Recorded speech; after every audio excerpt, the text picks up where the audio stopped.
Hello guys, welcome to my YouTube channel time to study and art. इस video में हम BH DLA 136 के first block का first unit cover कर रहे हैं। इसका नाम है शब्द संपदा और लोकोक्तियां। इससे पहले इस यूनिट की 2 वीडियोस अपलोड हो चुके हैं। अगर आपने वो नहीं देखे तो चैनल की प्लेलिस्ट में जाकर आप वो देखिए।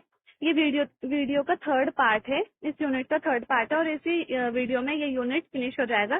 तो इसका लास्ट टॉपिक रह जाता है शब्द रचना। तो इस शब्द रचना में हम पढ़ेंगे शब्दों की रचना किस किस तरीके से होती है, किस तरह से शब्द नए शब्द बनाए जाते हैं। कुछ मूल शब्दों में जोड़कर नए शब्दों को बनाया जाता है और शब्द किस तरह से उनका विस्तार होता चला जाता है, नए शब्द बनते हैं। तो सबसे पहले आएंगे मूल शब्द। मूल शब्द क्या होते हैं? मूल शब्द वो शब्द होते हैं जो बहुत ज्यादा छोटे होते हैं और जिनको हम खंडों में किसी रूप में नहीं तोड़ सकते हैं, जैसे कि घर, आंख, देश, काम, जल शब्द। ये ऐसे शब्द होते हैं ये सब जिनको हम किसी दूसरे रूप में बांट नहीं सकते हैं, इससे छोटा रूप इनका और नहीं बना सकते हैं। फिर व्युत्पन्न शब्द। तो व्युत्पन्न शब्द ऐसे शब्द होते हैं जिनमें उपसर्ग या फिर प्रत्यय जोड़कर हम एक नया शब्द बना देते हैं। जैसे कि उपसर्ग। उपसर्ग का मतलब होता है प्रीफिक्स। तो प्रीफिक्स अगर हम दिन में सू जोड़ देंगे, सू का मतलब होता है अच्छा, अगर हम सू जोड़ देंगे तो सुदिन बन जाएगा, यानी कि अच्छा दिन। ऐसे ही चैन। चैन में दे जोड़ देंगे तो वो हो जाएगा बेचैन, यानी कि चैन के रहित। फिर प्रत्यय। प्रत्यय का मतलब होता है सफिक्स। तो सफिक्स एक जो है वो मूल शब्द है, ता सफिक्स है, इसमें प्रत्यय है। तो हम एक में ता जोड़ देंगे तो वो एकता बन जाएगा और एक होने का भाव। तो ये हमारा प्रत्यय जोड़कर एक नया शब्द बन गया एकता। दिन में सू जोड़कर एक अच्छा शब्द, एक दिन, एक उपसर्ग बन गया, एक नया शब्द बन गया सुदिन, यानी कि अच्छा दिन। अब इसके बाद आएगा अरबी फारसी के कुछ उपसर्ग होते हैं, जैसे कि ना हो गया, ना लगाएंगे अगर हम उसमें ला लगाएंगे, सॉरी, ना लगाएंगे, ला लगाएंगे या फिर दे लगाएंगे तो ये हमारे उपसर्ग हो जाएंगे। ये जो है ना, ये भी हमारा उपसर्ग है, ला भी उपसर्ग है, बे भी उपसर्ग है, बा फिर बे। ऐसे बहुत सारे उपसर्ग होते हैं जो अरबी फारसी का उपसर्ग होते हैं, जिनको हम जोड़ते हैं शब्द में, मूल शब्द में जोड़ते हैं और फिर उससे एक नया शब्द बन जाता है। जैसे कि ना जोड़ेंगे तो ना का मतलब होता है नहीं, ना को हम किसी शब्द में जोड़ेंगे तो वो हो जाएगा नापसंद। नापसंद। या फिर किसी भी शब्द में पसंद में जोड़ेंगे तो नापसंद हो जाएगा, किसी और शब्द में जोड़ेंगे तो वो शब्द बनेगा, वही शब्द बनेगा, उसका मतलब चेंज हो जाएगा। बस उनका मतलब चेंज हो जाता है जब हम वर्ड में कुछ उपसर्ग या फिर प्रत्यय जोड़ते हैं। फिर लाचार। तो चार में चार एक मूल शब्द है और ला जोड़ देंगे उसमें तो लाचार बन जाएगा। ऐसे लावारिस। वारिस एक शब्द है, मूल शब्द है और उसमें ला जोड़ देंगे तो वो एक नया शब्द बन जाएगा और उपसर्ग उसमें वो होगा, ला उपसर्ग हो जाएगा। फिर ऐसे बे का मतलब भी नहीं होता है, तो बेचारा, बेजान ऐसे शब्द बन जाएंगे। फिर कम उम्र के लिए सॉरी, कुछ शब्दों में कुछ शब्द भी उपसर्ग की तरह आते हैं, जैसे कि काम, हर, हम उम्र, ये भी हमारे उपसर्ग के लिए। कम उम्र, ये भी उपसर्ग में आते हैं। कुछ शब्द भी ऐसे होते हैं जो हम उपसर्ग की तरह यूज कर सकते हैं उन शब्दों को। उन शब्दों का अपना अलग मतलब भी होता है और उनको हम उपसर्ग की तरह भी यूज कर सकते हैं। जैसे कि हर, एक अलग मतलब है हर का और इसको हम किसी शब्द में जोड़ देंगे तो इससे एक अलग मतलब का दूसरा शब्द और बन जाएगा, जैसे कि हरदम।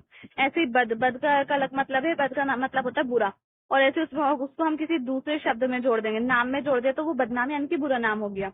ऐसे हो जाएंगे। अब इसके बाद नेक्स्ट आएंगे हमारे प्रत्यय। तो प्रत्यय पांच तरह के होते हैं।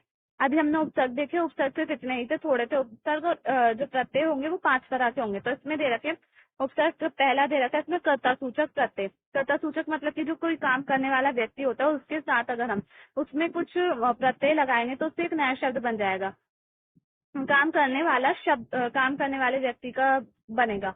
जैसे कि सुन, सुन एक शब्द है, मूल शब्द है, उसके अंदर हम आर जोड़ देंगे तो वो बन जाएगा सुनार। ऐसे ही लोह, लोह भी एक शब्द है, उसके अंदर आर जोड़ देंगे तो लोहार बन जाएगा। ऐसे ही गर। तो जादू, जादू एक मैजिक होता है, जादू का मतलब मैजिक होता है, जादू एक अलग शब्द है, उसके अंदर हम गर जोड़ देंगे तो जादूगर यानी कि जादू करने वाला।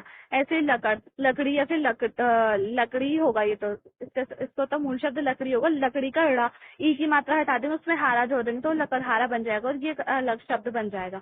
ऐसे ही वाला भी हमारे प्रत्यय होते हैं, तो इसको हम जोड़ेंगे किसी भी शब्द में जोड़ सकते हैं, जैसे कि सब्जी, सब्जी में जोड़ देंगे तो सब्जी वाला बन जाएगा।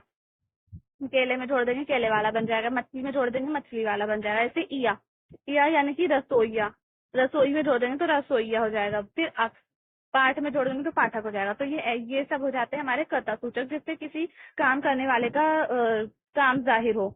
जैसे कि जादू करने वाले का काम जादू करना होता है तो वो जादूगर हो जाएगा। फिर रसोईया, रसोईया क्या होते हैं? वो जो शेफ होते हैं जो किचन में खाना वगैरह बनाते हैं, तो इससे उनका काम दिखाई दे रहा है, काम जाहिर हो रहा है, तो ये हमारे कर्ता सूचक हो जाएंगे। फिर इसके बाद भाववाचक, जिनसे भाव किसी चीज के भाव हमें प्रकट होते हैं, हमें समझ आता है कि उससे किसी चीज का भाव प्रकट होता है। जैसे कि ई ये एक प्रत्यय है, तो लंबाई, लंबा में जोड़ेंगे तो ई लंबाई, ई जोड़ेंगे लंबा में तो लंबाई बन जाएगा। तो ये भी इससे किसी का भाव पता चल रहा है। फिर कलाबाजी, कलाबाज में ई जोड़ देंगे तो कलाबाजी हो जाएगा। ऐसे जादूगर में ई जोड़ देंगे तो जादूगरी हो जाएगा। फिर पा ये एक नेक्स्ट इसका प्रत्यय भाववाचक का एक और प्रत्यय, तो उसमें बुढ़ापा, बूढ़ा में अगर पा जोड़ देंगे तो वो बुढ़ापा बन जाएगा। ऐसे आहट, आहट यानी कि चिकना में अगर हम आहट जोड़ेंगे तो वो चिकनाहट बन जाएगा।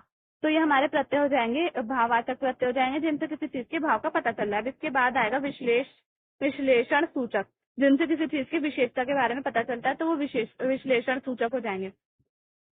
तो उसमें पहला आएगा मालदार, मालदार का माल एक शब्द है और उसमें दार जोड़ देंगे तो वो मालदार बन जाएगा। फिर कर, कर भयंकर, भयंकर एक शब्द है, भयंक एक अलग शब्द है और उसमें कर जोड़ देंगे तो वो भयंकर बन जाएगा। ऐसे आज्ञाकारी, तो आज्ञा एक अलग शब्द है, उसके अंदर कार्य जोड़ देंगे अलग। ये आपको बहुत इजी और आपको समझ भी आ रहा होगा। फिर लघुता, लघुता किसी भी, लघुता सूचक प्रत्यय ऐसे होते हैं जो किसी भी चीज के लिए यूज कर सकते हैं। कोई भी चीज है, जैसे कि डिब्बा, फिर डिब्बा में अगर हम इया जोड़ देंगे तो वो डिबिया बन जाएगा। कोई भी डिब्बा एक चीज है, चीज के बारे में बात हो रही है। ऐसी बेटी, बेटी भी एक अलग चीज के बारे में बात हो रही है। फिर रोटी, रोटियां, फिर खाट, खटिया, ऐसे ये सब चीजें इनके बारे में बात हो रही है। अब इसके बाद आएगा, जैसे ये बेटी वाला जो है इसमें नहीं आना चाहिए था, इसमें आना चाहिए था। तो लिंग सूचक जो है, लिंग सूचक ऐसे प्रत्यय होते हैं जिनसे लिंग के बारे में पता चलता है। जैसे कि ई, लिंग सूचक का प्रत्यय हो जाएगा ई, ई जोड़ देंगे हम उसमें तो वो प्रत्यय बन जाएगा। जैसे कि चाची या फिर केले वाली, केले, केले जो है एक शब्द है और उसके अंदर हम वाली या फिर ई जोड़ देंगे तो वो केले वाली बन जाएगा। फिर ऐसे चाचा, चाची जो है, चाचा से हम चाची बनाना तो उसके अंदर ई प्रत्यय लगाएंगे तो जब वो लिंग से लिंग बदलेगा उसका। ऐसे कि सुनार, सुनार जो है वो एक किसी मेल व्यक्ति के लिए, पुरुष के लिए यूज करते हैं। अब हम उसमें इन जोड़ देंगे तो वो सुनारिन बन जाएगा। ऐसे ही नी, हाथी, हाथी जो है वो एक मेल होता है और अगर उसमें नी लगा देंगे तो वो हथनी यानी कि उसकी फीमेल बन जाएगी, एक महिला के लिए यूज हो रहा है। तो यहाँ पर ये प्रत्यय फिनिश हो जाता है। इसके बाद है तत्पुरुष समास। तो तत्पुरुष समास जो होते हैं वो ऐसे दो शब्द होते हैं, दो शब्दों के बीच में किसी भी कारक का संबंध छुपा होता है। कारक, कारक मतलब का, की, के, में, को, ये सब कारक होते हैं तो इनका संबंध छुपा होता है, यानी कि ये होते हैं उनके बीच में, लेकिन हम उन दो शब्दों को जोड़ देते हैं तो वो उनका संबंध हमें पता चलता है। हमें पढ़ने में पता चलता है कि हाँ इनके बीच में ये कारक आ सकता है, लेकिन उनके बीच में वो कारक लिखा नहीं जाता है। तो ऐसे शब्दों को तत्पुरुष समास कहा जाता है।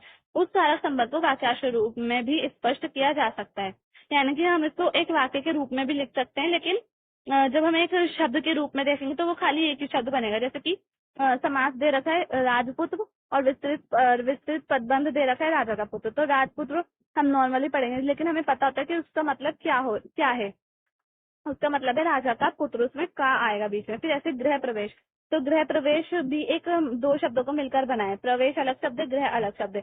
गृह प्रवेश का मतलब होता है गृह में प्रवेश, तो में जो है यहाँ पर कारा कारा है, ये सारे कारा कारा है। यहाँ पर का, यहाँ पे कारा कारा है, नेप कारा कारा है, के कारा कारा है, को कारा कारा है। देशभक्ति, तो देश के प्रति भक्ति, और ये भी प्रति भी आई थिंक कारक के रूप में आ रहा है यहाँ पर। तो ये हो जाएगा हमारा तत्पुरुष समास। इसके बाद आएगा द्वंद्व समास। तो द्वंद्व समास में और या फिर या मतलब दो शब्द होते हैं, उनके बीच में डैश लगा होता है और उस डैश का मतलब होता है या तो वहां पर और आएगा या फिर या आएगा। दो शब्दों से मिलकर बनता है और एक अर्थ प्रकट करते हैं। दोनों शब्द जो है वो एक ही अर्थ प्रकट करते हैं। तो जो तत्पुरुष समास है वो दो शब्दों से मिलकर बना होता है, लेकिन उसमें कारक का संबंध होता है। हमें उसमें पता चलता है कि उसमें कारक आएगा बीच में। लेकिन जो द्वंद्व समास होता है उसमें या तो और आता है या फिर या आता है। तो माता पिता, तो हम या तो ऐसे कह सकते हैं, समास जो है वो है माता पिता, गाय बैल, पाप पूर्ण, हार जीत, ये सब हमारे समास हो जाएंगे। तो हम या तो ऐसे कह सकते हैं माता और पिता, या फिर ये कह सकते हैं माता या पिता। ऐसे पाप पूर्ण, पाप पूर्ण को हम कह सकते हैं पाप और पूर्ण, या फिर पाप या पूर्ण। तो ये हो जाएगा हमारा द्वंद्व समास। इसके बाद बहुब्रीहि समास, समास सॉरी समाज बोल दिया, समास। बहुब्रीहि समास, तो बहुब्रीहि समास दो शब्द होते हैं, दो शब्द, दो अलग अलग अर्थों के शब्द मिलकर एक ऐसा दूसरे मतलब एक ऐसा शब्द बनाते हैं जिसका एक अलग ही मतलब होता है, एक अलग ही अर्थ होता है। जैसे कि पीताम्बर, पीताम्बर दो शब्दों से मिलकर बना है, पहला है पीत, दूसरा है अंबर। अंबर का मतलब होता है वस्त्र और पीत का मतलब होता है पीला।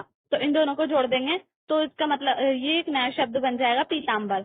ये बहुब्रीहि समास में आएगा, पीताम्बर बन जाएगा। और इसका अगर हम पूरे पूरे पीताम्बर शब्द का अर्थ देखें तो इसका मतलब होगा वह व्यक्ति जिसके वस्त्र पीले हों, तो वो पीताम्बर हो जाएगा। ऐसे ही चंद्रवन, तो चंद्र का मतलब होता है चांद, चंद्रवंदन।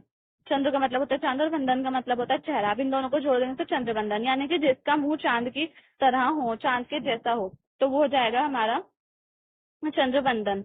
अब प्रतिबिंबित शब्द, तो प्रतिबिंबित शब्द ऐसे शब्द होते हैं जो एक शब्द का तो हमें अर्थ पता होता है, दूसरे शब्द को हम ऐसे ही जोड़ते हैं, जैसे कि पैसे वैसे, खाना वाना, आना वाना। ये सारे शब्द जो होते हैं, ये जो उसके पीछे वाना या फिर पैसे जुड़ रहा है, तो ये प्रतिबिंबित शब्द होंगे।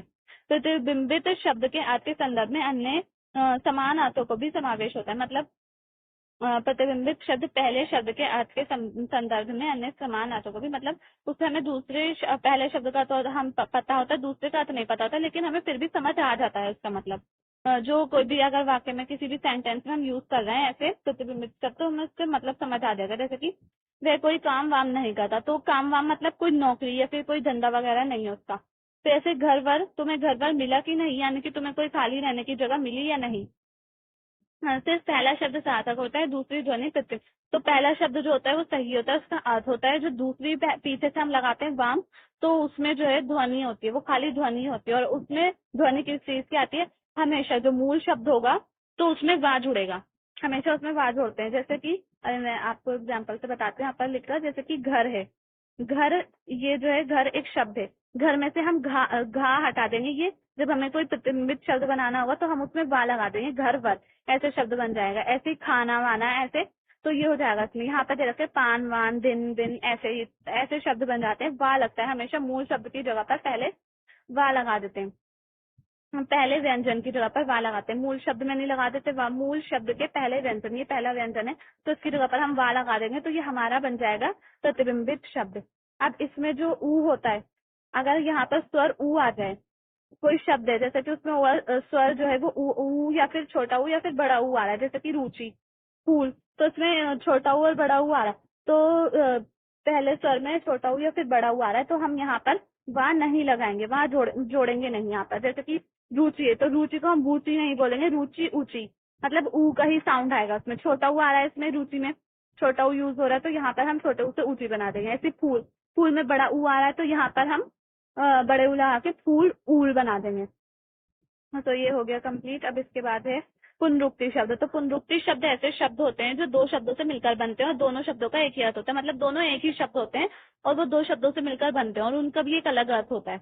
उनके बीच में भी डैश लगा होता है द्वंद्व समास की तरह, लेकिन वो द्वंद्व समास की तरह नहीं होते। द्वंद्व समास में तो दोनों शब्द अलग अलग होते हैं, लेकिन जो पुनरुक्ति शब्द होते हैं उसमें दोनों शब्द एक ही होते हैं, दोनों का मतलब भी एक ही होता है और वो एक ही मतलब, दोनों का जो एक मतलब, दोनों का एक ही मतलब होता है, लेकिन वो एक अलग मतलब की तरफ हमें इशारा कर रहे हैं, एक अलग अर्थ प्रकट कर रहे हैं। जैसे कि गांव गांव में, तो गांव गांव का मतलब, गांव गांव में का मतलब क्या हो जाएगा, हर गांव में या फिर सभी गांवों में। ऐसे ही पल पल, तो पल पल मतलब कि हमेशा या फिर हर पल। तो इसका नेक्स्ट आ जाएगा ध्वन्यार्थ व्यंजक। हिंदी में कुछ ध्वन्यार्थ व्यंजक शब्दों का भी प्रयोग होता है। इस प्रकार के शब्दों का अलग से कोई अर्थ ना होकर उनकी ध्वनियां ही उनके अर्थ को व्यंजित करते हैं। मतलब उनके, जब हम कोई शब्द बोलते हैं तो उनके पीछे हमारी जो ध्वनियां निकलती हैं वही उनके उनका शब्द का अर्थ बताती है, यानी कि उनके शब्द का कोई अर्थ नहीं होता। इन शब्दों के उच्चारण ध्वनियां ही इनके अर्थ है, यानी कि इन शब्दों के जो अर्थ होते हैं वो उनकी, जो अब हम बोलते हैं, उच्चारण करते हैं किसी शब्द को, तो उनका जो अर्थ निकलता है वही उनकी ध्वनियां हो जाती है। इस प्रकार के शब्दों के प्रयोग से भाषा में बिंबात्मकता और जीवंतता आती है, मतलब बिंबात्मकता आती है इस प्रकार से। तो ऐसे कैसे, कौन से शब्द हो जाएंगे ध्वन्यार्थ शब्द में, जैसे कि गड़गड़ाना, खनखनाना, खड़खड़ाना, घड़घड़ाना, ऐसे शब्द आ जाएंगे। इसमें टप टप, खटपट, ऐसे शब्द आएंगे ध्वन्यार्थ शब्द में। फिर अनुकरणात्मक शब्द, तो इस प्रकार के इससे निर्मित शब्दों का आधार अनुकरण होता है। जैसे चम से चमचमाना बन जाएगा। चम ऐसा शब्द है जिसका कोई अर्थ नहीं होता, लेकिन जब हम चम से एक अलग शब्द बना सकते हैं, जैसे कि चमचमाना या फिर चमाचम। ऐसे चिप का भी कोई अर्थ नहीं होता, चिप से हम बना सकते हैं चिपचिपा या फिर चिपचिपाहट। तो ऐसे शब्दों का संबंध ध्वनि से ना होकर बल्कि प्रकाश और स्पर्श से होता है। मतलब स्पर्श, प्रकाश से होता है या फिर स्पर्श से, ऐसे शब्दों का संबंध होता है। चिपचिपाहट यानी कि जब हम किसी चीज को छुएंगे, स्पर्श करेंगे, तो तब हमें पता चलेगा कि वो चिपचिपाहट हो। चिपचिपा हो रहा है या फिर चिपचिपाहट है उसमें। फिर ऐसे ही चमचमा, चम से मतलब चमचमाना मतलब बहुत तेज चमकना। ऐसे ही जैसे झिलमिल, झिलमिल होना, झिलमिल का मतलब भी धीरे धीरे चमकना। फिर खलबली मचना, खलबली का मतलब भी स्पष्ट ही होगा। फिर सुगबुगाहट, तामझाम, ये सारे शब्द जो है वो स्पष्ट होंगे, प्रकाश होंगे, इनका कोई अर्थ नहीं होता। दोनों शब्द निरर्थक होते हैं, लेकिन फिर भी इनसे एक शब्द प्रकट होता है, मतलब एक अर्थ प्रकट होता है। जब हम इन सबको इनको इनसे दूसरा शब्द बनता है तो इनसे एक अर्थ प्रकट होता है। तो ये टॉपिक यहाँ पर फिनिश हो जाएगा। उसके बाद मुहावरे लोकोक्तियाँ। मुहावरे और लोकोक्तियाँ इतना ज्यादा इंपॉर्टेंट नहीं है, सो बस मैं ऐसे ही आपको बता देती हूँ। मैंने यहाँ पर लिख रखा है मुहावरे एवं लोकोक्ति के अर्थ को स्पष्ट करें। उदाहरण सहित तो मुहावरों की भाषा, मुहावरों को भाषा के अन्य शब्दों की तरह समाज से अर्जित करते हैं। तो मुहावरे जो होते हैं वो समाज से लिए गए होते हैं।